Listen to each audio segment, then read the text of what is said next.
Hello, we are back for another spooky story time. Today we've what looks like quite a long one. So this is from the user PS Leal. I think that's what it is anyway. And this is the haunting of Craven Moss Manor. Many years ago, a group of paranormal researchers and their local guides searched for a fellow scientist who, along with his students, disappeared with no trace. They came to Craven Moss Manor, a strange blight of a structure perched on the edge of an English cliff, like a vulture looking for a new corpse to feed on. Wow, that's one way to describe a building. I was one of the fools who thought they knew what was really happening at this accursed place.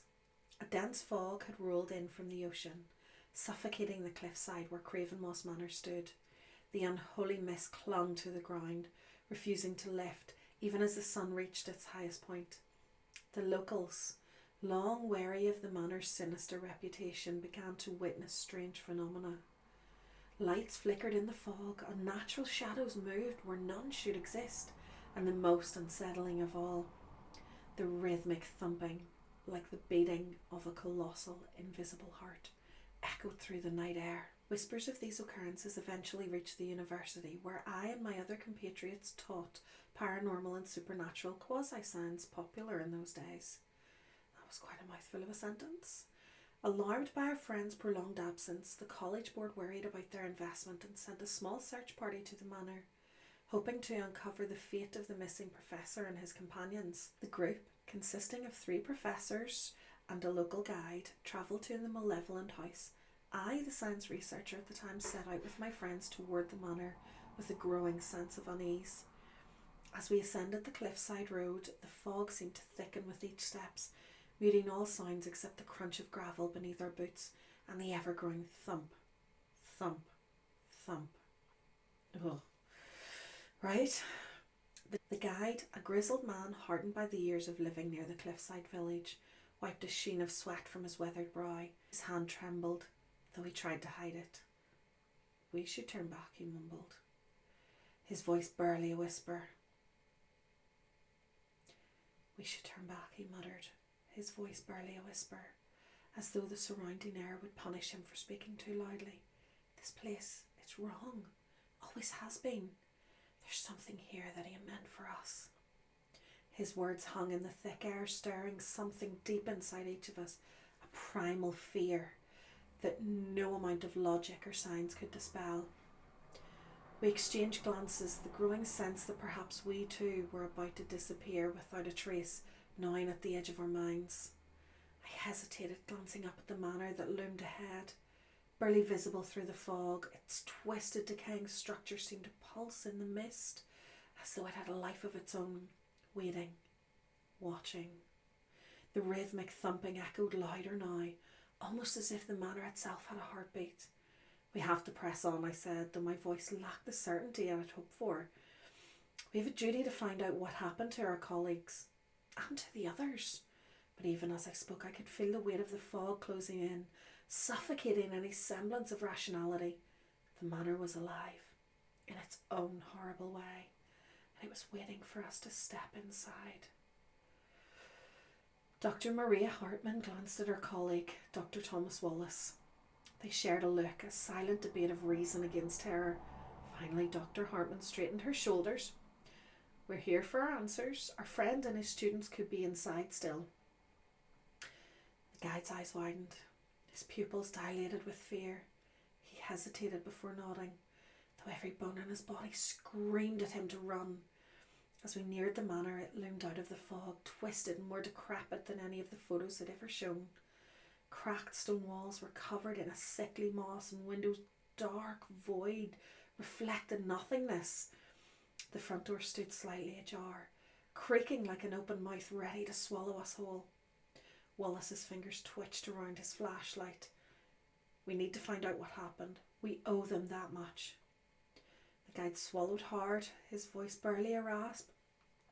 "If we go in there, we might never come back."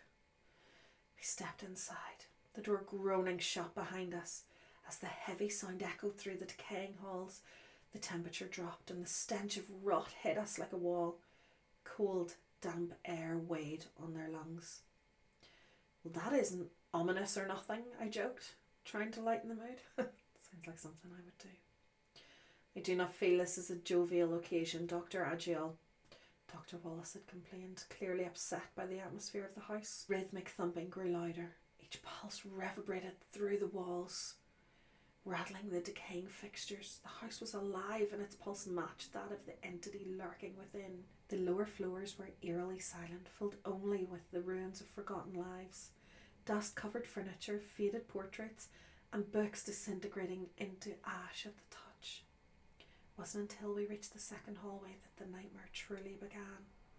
Strange symbols pulsating with a faint, sickly light adorned the walls.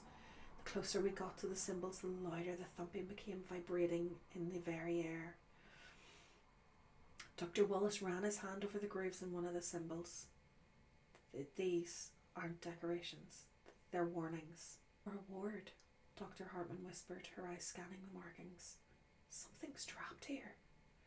I dare say the only thing trapped here is bad cleaning. I poked at the symbols and my hand came away glowing. See? It's just some sort of glowing moss causing the carvings to glow. We moved cautiously to the library where a faint greenish glow seeped through the cracks of the door. Hartman pushed it open slowly. Inside we found chaos. Shelves had collapsed, their contents reduced to heaps of dust. The table in the centre was split clean in half. Symbols etched into it, now glowing with an unnatural light. The strange symbols on the walls glowed faintly, and the familiar rhythmic thumping resonated with an unnatural pulse growing louder as if something were awakening beneath the floor. We scanned the room with mounting dread. The floorboards groaned underfoot, sagging as if alive. A creeping chill seemed to rise from the ground itself. Do you feel that? Hartman whispered, her breath shallow. It's like the house is breathing. Wallace nodded, sweat beading on his forehead. We need to leave. This place isn't just cursed. It's hungry. You're just overwrought by the strangeness of this place, I said, rubbing my face free of sweat, even amid the cool air. Wallace knelt and picked up what looked like a journal. Reading it, his brow furrowed more than I'd ever seen. His eyes widened, and he looked back at us. What is it, man? You look like you just read the notes of Satan himself, I asked, fearful of the answer. It's our friend's journal. We need to get out of here now. He made for the door as fast as I'd ever seen him move. Suddenly the floor split open in jagged cracks, black tendrils of shadow spilling from the gaps like inky blood. The house began to twist around us, warping, bending its architecture into grotesque shapes. The once familiar walls transformed into slick, sinewy material more akin to flesh than stone. Then came a deep, guttural laugh that reverberated through the very bones of the house. It was no longer just rhythmic thumping. It was something else. Something far worse. The house, it's alive, the guide screamed, backing toward the library door, only to find it sealed shut behind him. With no escape, the shadows from the cracks writhed like serpents, slithering up the walls, wrapping themselves around the rafters.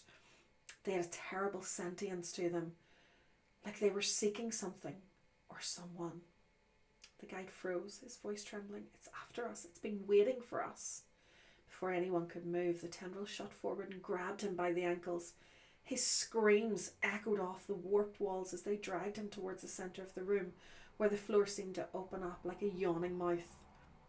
His body twisted unnaturally, bones breaking, skin stretching, as the house consumed him, pulling him down into the black maw. We watched in horror, our legs paralysed by fear. Hartman could barely speak. We have to go. Sickened by the sight of the man's death, I stood still, almost giving the creature, the house, time to make me into its snack. A tendril snaked out and stabbed at the place my foot had been a second earlier. Holy shit, run you idiots or we're next, I yelled as I ran like my life depended on it, which in hindsight, it did. Upstairs, maybe if we get above the mist, the thing will have no control. The air on the first floor grew thick with stench of death. The house groaned again. Its guttural laugh more distinct now, almost mocking us. We sprinted towards the hallway, but the walls were shifting, closing in. The once familiar path spiralled and contorted, leading our desperate group deeper into the house's labyrinth interior. Behind us, the sickening sound of bones cracking and flesh-tearing reached us as the house devoured its prey. "Don't stop," Wallace gasped, pulling Hartman along. "It's trying to trap us." The warped walls cracked open and gave us an exit from all of this, as if all of us could just be eaten like a buffet. I grabbed both my friends and pushed them towards that last opening. We bolted from the library, the green fog of the void chasing like a nipping dog after our retreating feet, devouring the floors, the walls and the ceiling as we ran.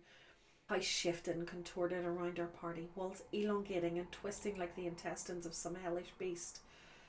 The air grew thick with the stench of blood, and the rhythmic thumping was now accompanied by guttural whispers, speaking in a language older than time itself. Finally, we reached the main hall just as we sighed relief. Having thought we had found a way out, the entrance was now sealed shut. Stone lay where the doorway used to be, as though the house itself refused to let our dwindling group escape. The thumping was now unbearably loud, shaking the very foundation of the manor. Every corner we turned led us deeper into the nightmare. Doors disappeared and windows melted into walls. "We're trapped," Hartman panted, tears streaking her face. "There's no way out." Wallace's eyes darted around frantically. "No, there has to be." "Up, up," I screamed, pointing at the stairs we had just come up on. I bounded up the stairs, 2 at a time, thankful I had kept my body as sharp as my mind. Maria Hartman was about 30, and she was sometimes companion of mine. Presently we were taking what she called a break, but I still had feelings for her, and I'll be damned if I was going to lose her to some nightmare house. I wondered why he was telling us that. I turned, grabbed her and pushed her up the stairs. Wallace stayed close behind us, not wanting to be the one to get eaten next. The house groaned, this time louder, as though savouring its victory, and then from deep within its walls came the sound of that laughter, a dark, resonant voice, speaking words that none of us learned professors could understand. The ancient entity was alive, free, and it had no intentions of letting us leave. As the shadows crept towards us, we heard a deep, resonant voice from the void, speaking in a tongue that had burned our ears and attempted to shred our minds. The entity was whispering its dark will, its words clawing at our sanity. Hartman closed her eyes, the horror too great to bear. Wallace clenched his fists, his mind unravelling under the weight of the ancient, malevolent presence, as the shadows enveloped us. The final chilling whisper from the house issued a promise that echoed through the void. "You're home." In a last-ditch effort to save us, I grabbed both and pulled them to a window. Hartman opened her eyes, looked out and looked back at me just as a tendril snatched at Wallace. My friend of many years was hurled through the air and pulled into a hungry maw waiting for all of us. Maria screamed as he was eaten, and I grabbed her and we jumped. 50 feet, give or take a few inches. The water below would be very cold, even near freezing, but our chances were better in that jump than staying in the house. Was the window able to be opened? The house above trembled as if our escape broke it. The void the entity was fighting to escape swallowed the last remnants of light, and as the thumping grew deafening, it consumed itself and the house. I kept Maria in a tight squeeze and kept plummeting feet first. We hit the water hard. I managed to get us to the surface, and then nothing but darkness as I passed out. Sometime later I woke in a cot on a fishing boat, Maria sitting there watching me intently. "I always knew you had a streak of crazy in you," she said, smiling, "but I never thought it would be what would save us. I'm just as surprised as you are that it worked." I jumped, realising we were still in danger. "What of the house? What happened to it?" The fisherman said there was a blackness that glowed, and then the house was gone. "The cliff is empty now," Maria said, looking sad as she mourned our friends. "He saved us, even if it wasn't deliberate. His sacrifice gave us the time to jump and live another day." I hugged her close, as much to help her as it was to help me. "What was that thing?" she asked as she looked into my eyes. Contemplated the question, unsure how to answer. The last message our colleague sent us was that the observatory was being used to communicate across dimensions. I sat down as sudden weakness racked my body. They must have woke something up that was able to cross over into our world, even if partially. My vision blurred and the boat pitched. "Matthew, what was that?" Maria asked, fright lacing her voice. "I guess a wave." I rubbed my eyes, trying to see clearly again. Slowly, my eyes cleared as the tentacle lashed out and pulled Maria into the depth. "Maria!" I screamed. I ran to the railing in time to see the creature wink out of existence, with Maria in its jaws. In one last, almost defiant gesture, the monster had pulled open the gate between us and snatched Maria and the fisherman back to its hellish dimension. My mind was nearly destroyed by the loss of my love and the events of that day. I went to the cabin and piloted to the shore so I could tell the world of what we went through and what was coming. The beast opened the gate without human sacrifice or help. There's no reason to believe it will not do so again. So if you see an article about a haunted house, do not go and investigate. It may be a hoax, or it may be that creature hungry again for our flesh. That was brilliant. Really thoroughly enjoyed that. It was quite a long one, but I'm so glad that I chose that one to do. I do love the idea of haunted manors and all of that. So when I seen that, I saw it was a long one, I thought it would be good to do. The writing could do with a bit of shaking things up. They use the same words to describe things a couple of times. But apart from that, it was really well written. What did you guys think of it? Let me know if you have any scary stories of your own, or if you've seen any. You can send them through to lindseysworld21@gmail.com and I will share them in a video. Don't forget to subscribe, give this video a thumbs up, and I will see you next time. Bye bye.